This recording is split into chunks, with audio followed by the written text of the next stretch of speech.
step habang akie belong ubanin kong hakajing mo jonga me ay kamin si bat kajing kaduno jonga pun pao kurteng me jong me able nga idyame uble jonga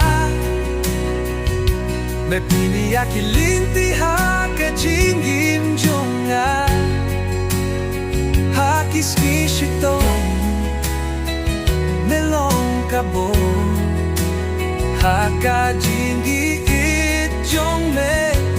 ngansa nga ijame uble jonga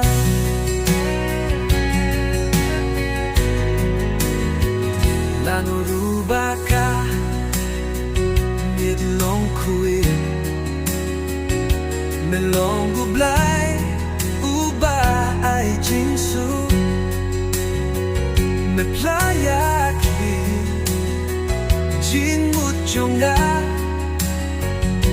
me bat kiti jonga bat sumarianga nga ijame jonga mamilinti hakajingi hakis kishito melong kabo hakajingi ijome ngansa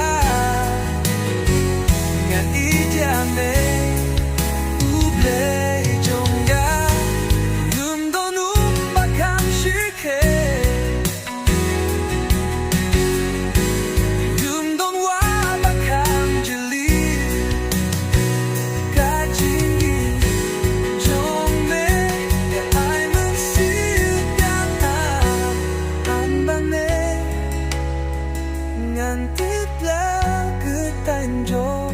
na atay